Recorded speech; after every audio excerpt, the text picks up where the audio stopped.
I came here with a quest for vengeance. For years I have sulked in cowardice, but the time is finally upon me. I come to slay Shah Ismail, the bane of my existence. These decrepit streets are the last place that I ever expected to find him. But underneath that unkempt beard and blasphemous stench, I know those eyes anywhere. If I were to finish the deed here and now, I could finally enjoy a night of peace. Yet as he sits there stone-faced, my head now races with questions. Why does he not recognize me, the sister of his former confidant? How much longer can he hurt what remains of my pride? I must know. Vengeance is a feeling that Ismail knows as well as I. His father was the Grand Master of the Safavi order, a group of so-called radicals who for generations had promised salvation to a Persia still reeling from Tamerlane's invasion. Back then, these lands were ruled by a federation of tribes called the Ak-Koyunlu. Some of us Turkomans constituted their ruling elite, but others, such as myself and my brother, suffered under their reign, and we were eager to liberate ourselves from their watchful eyes. Together with their ally Faruk Yasar of Shirvan, the Ak-Koyunlu had tried to destroy the Safavids for years. When they killed the infant Ismail's father in battle and locked the boy away, it seemed as though they had finally succeeded. Yet the order survived, and after years of private training, the now 12-year-old Ismail set out to seek his revenge. His first priority was to slay Faruk Yasar and avenge the father that he never knew. It is not safe here, young Ismail. We must hurry to Erzincan before the Ak-Koyunlu hunt us down.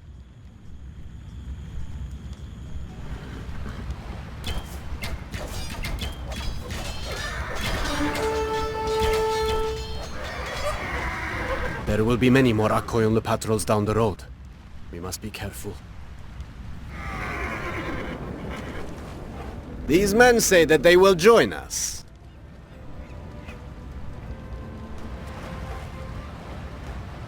These lands rot under the Ak-Koyunlu yoke.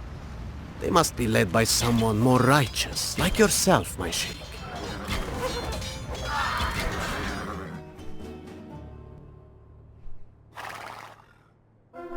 The Ak-Koyunlu were waiting for us!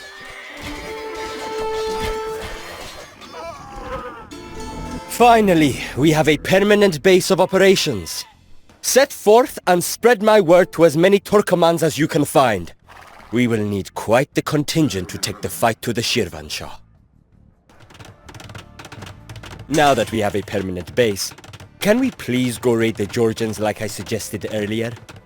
Their supplies would sure make this whole ordeal a lot easier.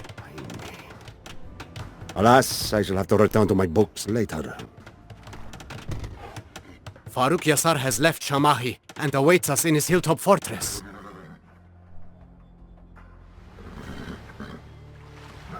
Do not talk to our prisoners. This is none of your business.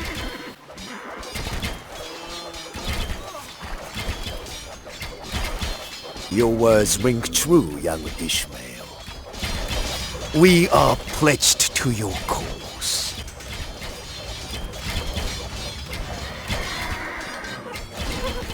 I know not who you are, but clearly you know nothing of whom you are meddling with.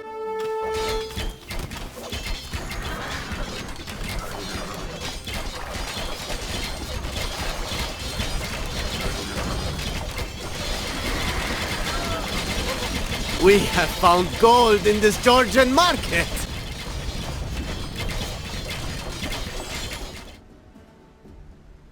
Come on, men. We have some delinquents to school. Faruk Yasser, you killed my father? Prepare to die.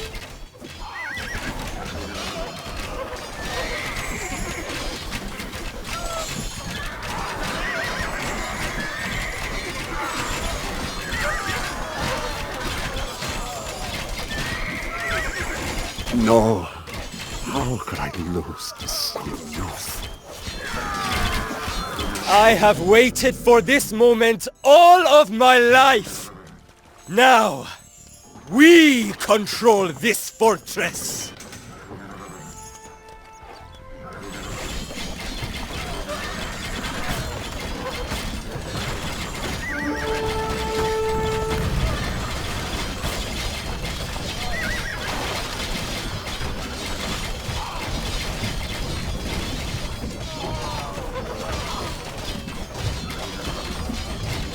The riches of Shirvan are ours to keep. Take all that you can, my loyal followers.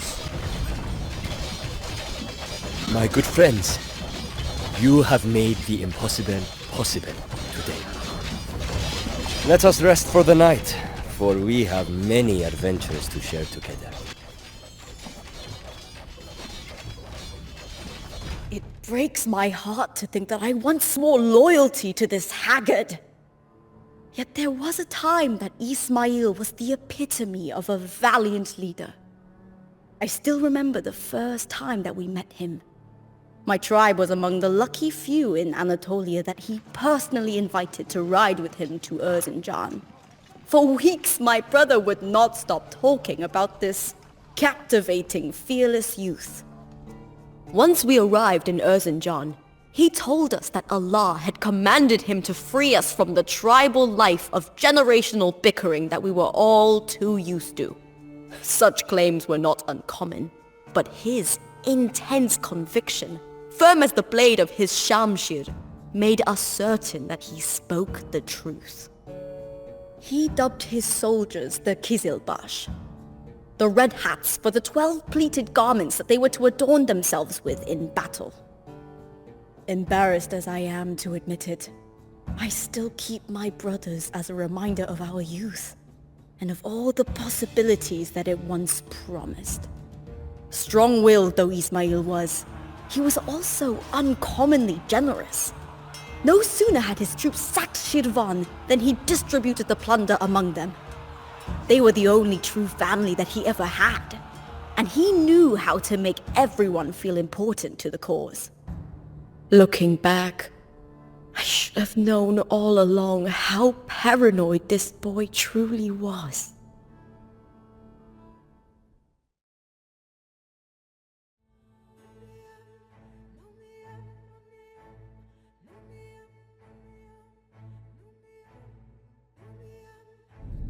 I have fixated on Ismail's leftover kebab this whole time, which he seems to have picked up on.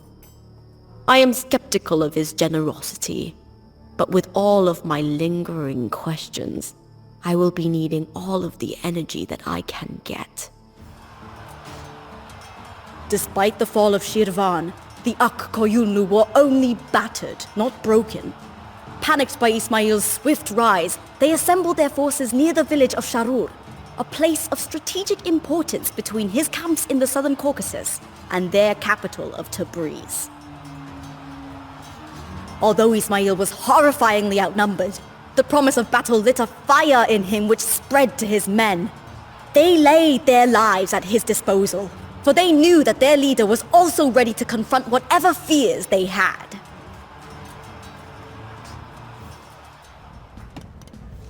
We have been underdogs for far too long.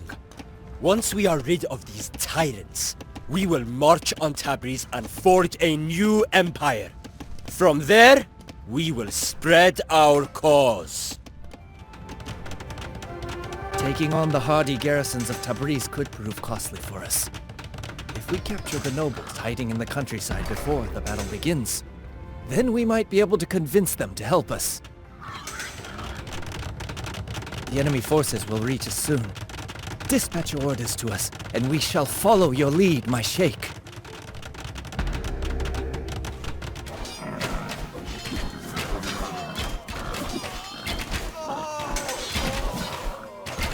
This noble has swayed his district in our favor. Its residents will no longer obstruct our way to the palace.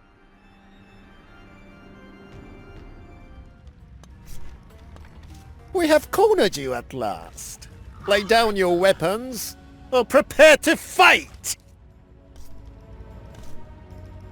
Lengthen my sword so that I may reach the enemy.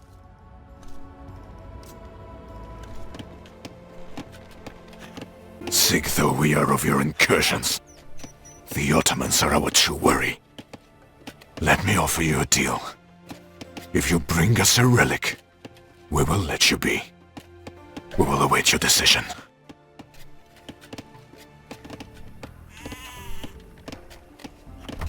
Persians helping Georgians.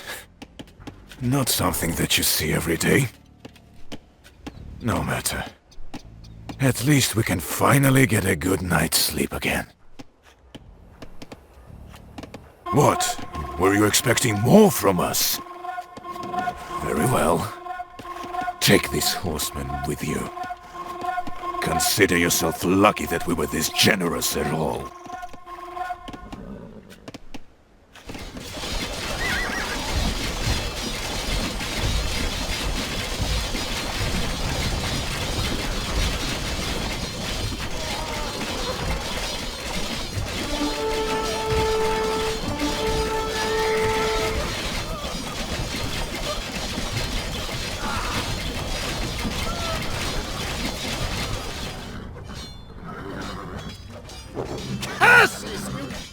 Imbeciles! We have the advantage!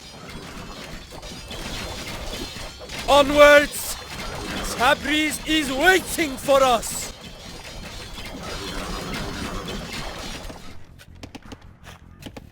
Wait a minute. Something doesn't add up. You're not planning on subjugating us, are you? Well, we're not as foolish as you take us to be.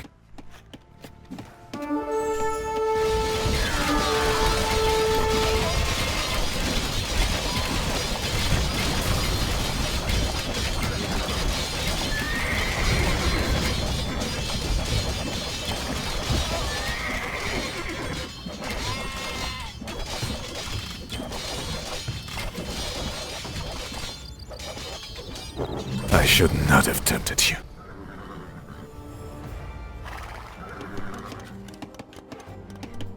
Strike our enemies early, my Kizilbash!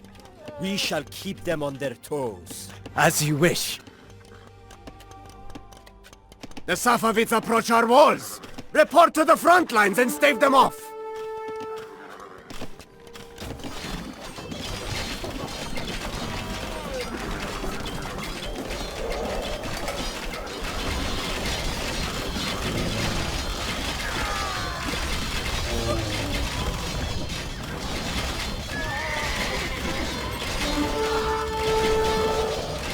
Let us share this moment together. For today, Persia rises again! As Khanais announced Ismail's arrival in Tabriz, the charismatic boy emerged Shah of Persia. The Safavid order was now the Safavid Empire. As Ismail's army entered the Grand Palace, nays and tombaks sounded in revelry of their victory as they beheld the wonders of their new capital. Yet as I watched the procession, I worriedly noticed my brother's absence. I knew he would never have missed the chance to celebrate such a victorious, joyful moment. Fearing the worst, I left and scoured the battlefield. After hours of frantic searching, I found my brother lying among a host of slain Akkoyunlu, the moonlight illuminating his lifeless face. My heart shattered as my pained cry pierced the air. I thought that I had calloused myself to these wounds, but the truth resurfaces like a knife as I unearth these suppressed memories. How I long to drive that knife into Ismail.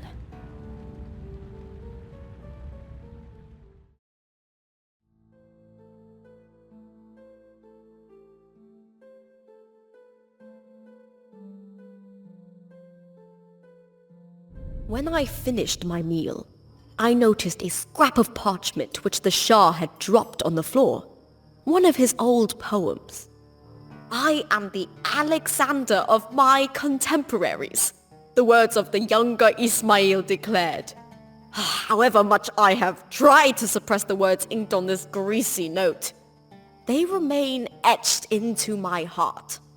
Perhaps it was just the Greek blood from his mother's side of the family, but from the very beginning, the self-proclaimed Alexander of the Safavids coveted all of Persia, and he was determined to conquer it at the point of a sword.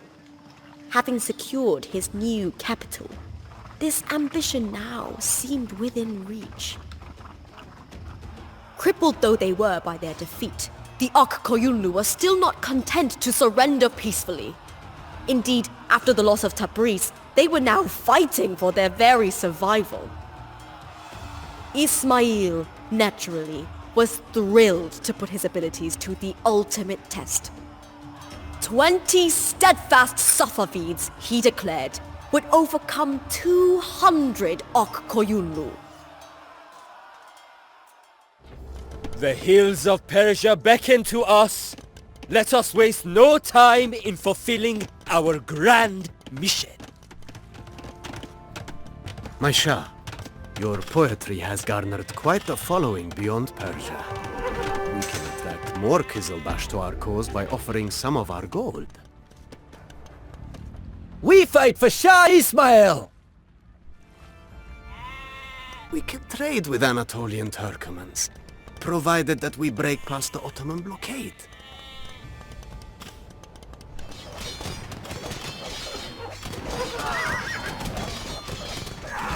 You are most unwise to antagonize us.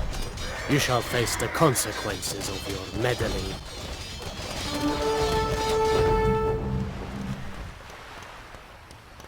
I could waste extra time annoying you, but my true sights are set on India. If you would agree to finance my voyage east, then my sailors will leave you in peace.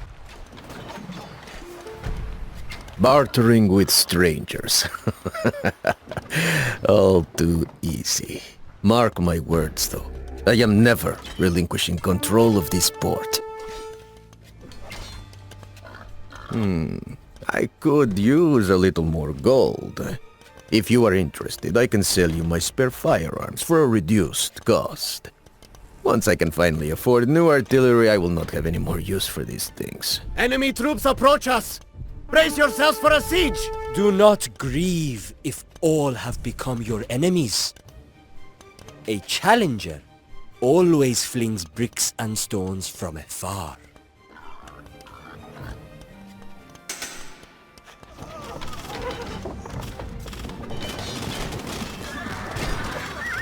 No! They're breaking through!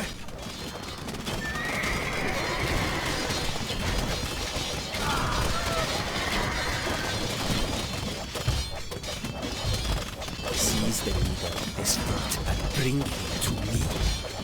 I will parade him in a cage and make an example for anyone foolish enough to berate me. We are ravaged by the siege. This is all that we have left to work with.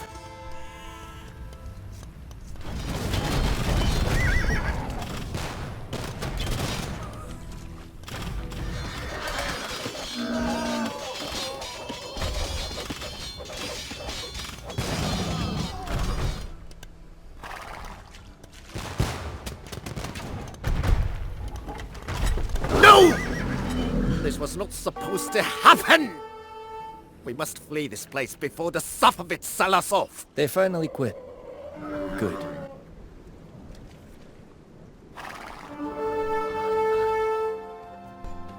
The river Tigris was the birthplace of civilization itself. Its fabled history shall continue with us. The defenders of Baghdad ride these camels into battle. If we destroy the pens that keep them, they will be forced to rely on weaker units.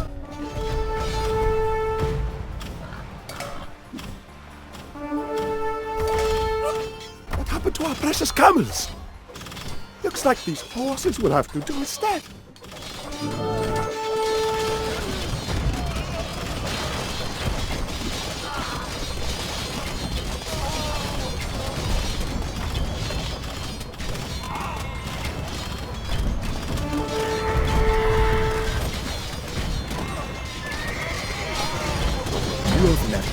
mess in your wake, Ismail. Once the Ottomans learn of your atrocities, you will get your comeuppance. Our long-time adversaries are finally vanquished. Now, all of Persia is ours to rule. For all of the endless triumphs that Ismail recounts to me, those days will always be tainted by melancholy. By the time that the Akkoyunlu met their demise, any semblance of family within the Kizilbash was lost. Their days were now spent quelling uprisings of ever-increasing frequency, usually without Ismail's direct supervision. One evening, during one of Ismail's many feasts, I raised my cup in memory of my brother. Instead of honoring his fallen comrade, Ismail ignored me and yelled boisterously at his musicians to play another song. Was this truly the incorruptible figure that my brother had given his life to serve?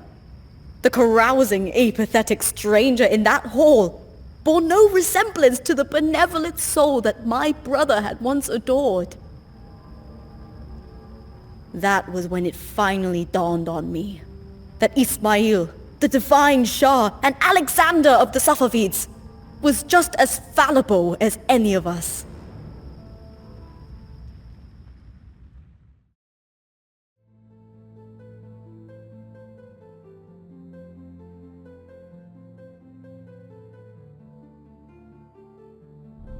Hearing the Shah tell of those days, I feel the same wounds puncture my heart once more. Not once has he mentioned my brother's name, or his daring feats. If not for my curiosity, I would have silenced this wretched man hours ago. But the details that I crave the most are yet to come. One day, a visitor arrived from the east, seeking aid and shelter.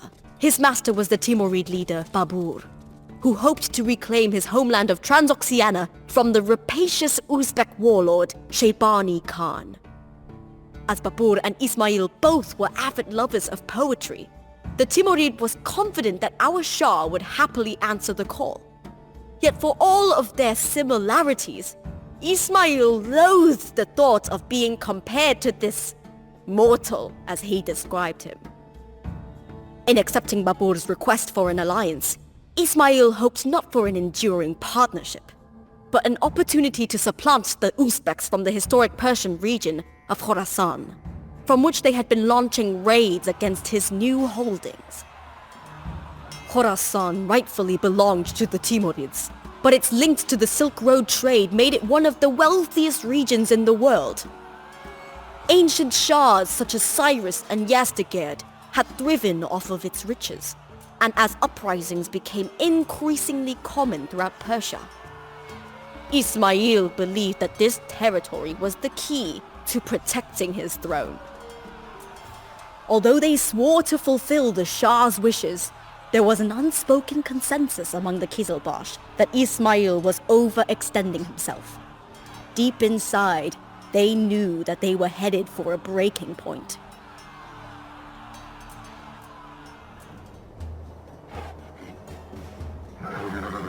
The lion cub has come to join us. How adorable. You will regret your provocations once you are groveling at my feet, Shaybani.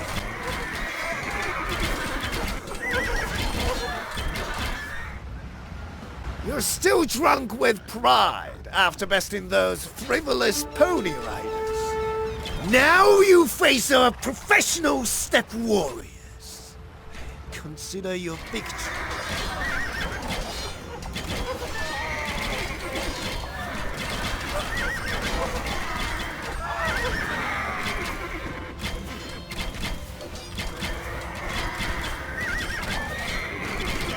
We chased your feeble friend off of our soil, and we shall do likewise to you.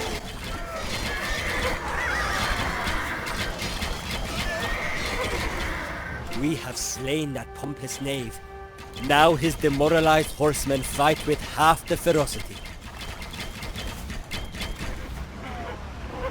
Clean shave on his head. I shall toast this victory with his own skull. Finally, I am free of that scourge. Tell me where I'm needed, Ismail, and I shall reinforce you promptly. I hope you do not take me lightly, Ismail. Given proper provisions, I am no pushover. Oh, and no, I promise that I am not plotting to double-cross you. I would never wish that upon anyone after experiencing it firsthand.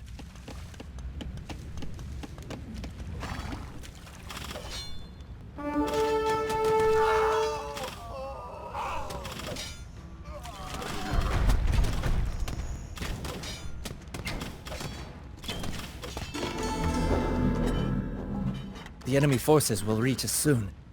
Dispatch your orders to us, and we shall follow your lead, my sheikh.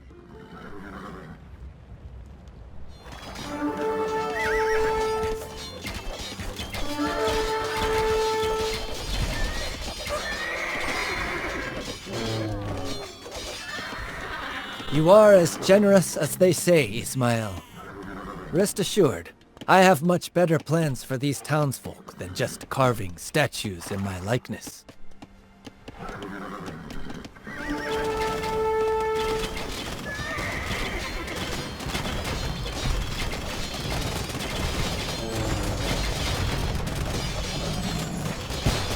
We have razed one of the Uzbek castles.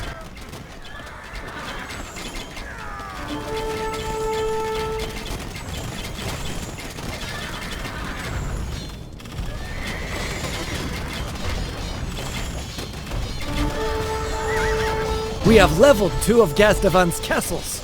Soon I will be home at last. Ismail needs our help, men! Charge! As you wish.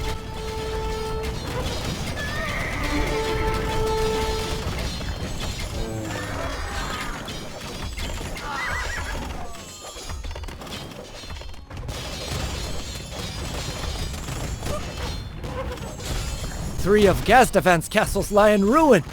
Now is our chance to take the city. Wait, what is going on? Why are you just stalling? Enough! All this senseless destruction, and for what? To breed more hostility? Our patience has run out!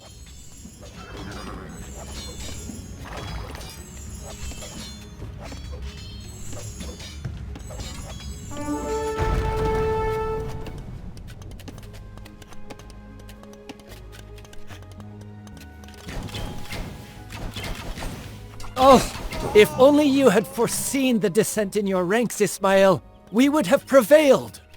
Now I am forced to migrate to India, never to see my beloved Transoxiana again. Allah gives and Allah takes. Good riddance. At least Khorasan is mine to keep. Like a lion complacent to its privilege, power can corrupt even the savviest of leaders. Ismail's misadventures in Central Asia made the Qizilbash keenly aware of how power had changed him. Consumed by his tireless vanity, his soft words of wisdom were now replaced by fits of rage. As old tribal feuds began to re-emerge, only the fear of retribution still held their loyalty intact. Questioning Ismail about what happened at Gazdavan, he blames his unruly commander for not keeping his subordinates in check. Yet, as much as he denies it by his tongue, his stubborn temper reveals everything to me. Deep inside, I think he knows that Babur surpassed him in many ways. That chronic underdog never took his victories for granted. Even as the Fergana Valley was lost to him forever, he remained steadfast as he crossed the Hindu Kush to start anew. This type of resilience always eluded Ismail, who never accepted that he was capable of making mistakes. Whether or not the Qizilbash were ready to admit it, They secretly wished that he would learn to value this lesson. Then one day, their hopes finally came true, and in the most horrific way possible.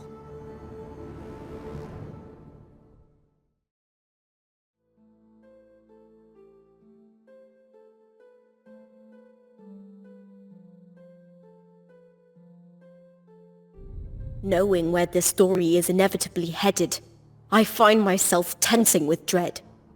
For this is where the Alexander of the Safavids was knocked from his pedestal, a fall that has led him here, to these desolate outskirts of his capital.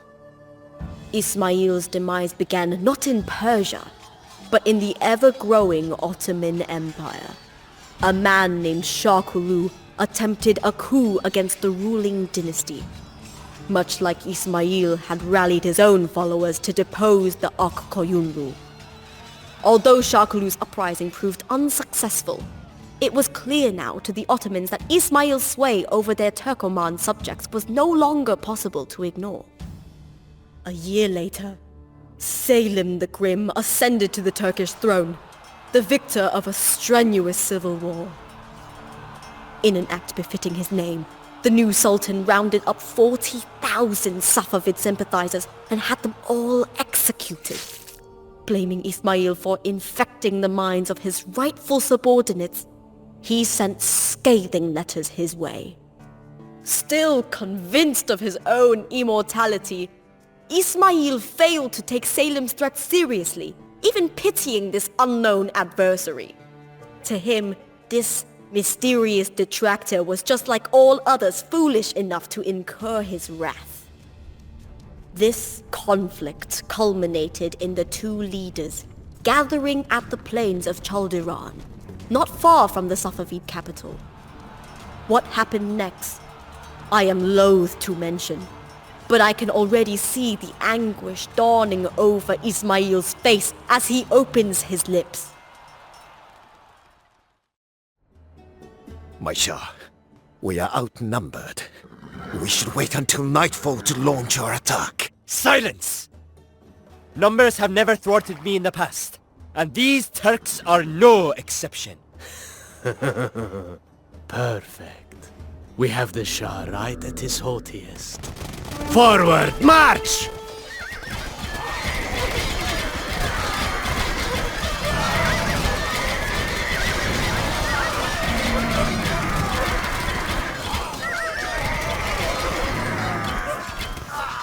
The Ottomans are breaking! Come on, everyone! Let us finish this battle with one last valiant charge! You have fallen right into my trap. I had expected no less from such a narcissist. Commence the salvo! Flee for your dear life, Ismail! We have... Oh!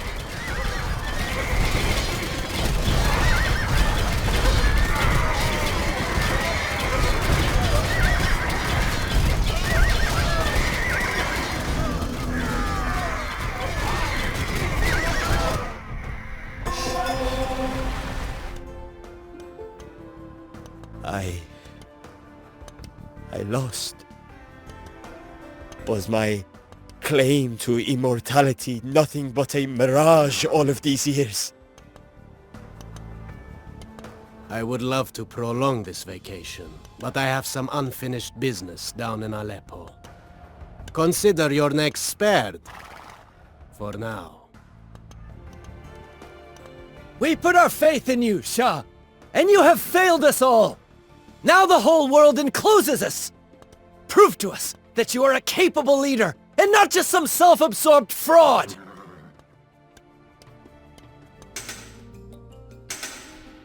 So, we meet once more, old adversary. Lucky for you, I am feeling rather generous today. But first, I expect an act of goodwill. Give me a relic, and I will teach you how to better handle your artillery. Ah, your audacity reminds me of Don Francisco, God rest his soul. As promised, I will return the favor. Perhaps now you can break even with the Ottomans.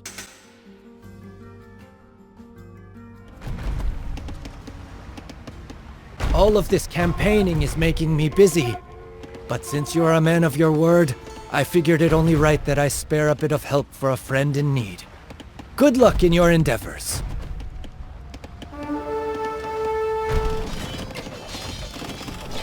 I am back, and stronger than ever. The Mamluks just met their final demise at the mercy of my bombards. You are next, Ardabil boy! No! This is not happening! I must not fail, not after all that I have built! Now is not the time to mock, your highness! The Ottomans are on our tail!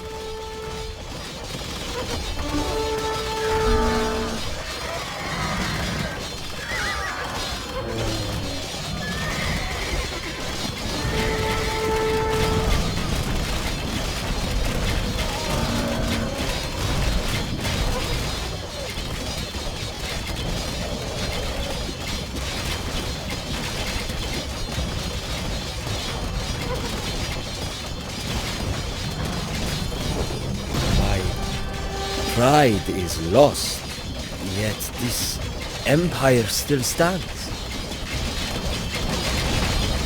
Have I overlooked my true greatness all along? I am not sure.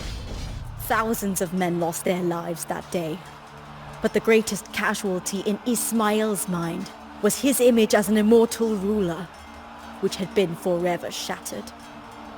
Gradually succumbing to doubts and darker thoughts, he would never be the same. Yet for the first time since I found him here, this wretched man sounds sincere, as if he has reverted to his younger self. I now feel a tingling of pity for the man that I had once admired. However wrongly he has treated his devoted followers, I cannot deny his greatness. From an early age, he overcame hardship, impossible expectations, and his own pride to forge the mightiest Persian dynasty in over a millennium. Ever since Ismail's fall 10 years ago, I have anxiously dreamt of vengeance in my fallen brother's name. Yet as I reflect upon everything, the thought now almost cripples me. Weak though my heart grows, I have let Ismail govern my emotions for too long. Now, I am the master of my fate.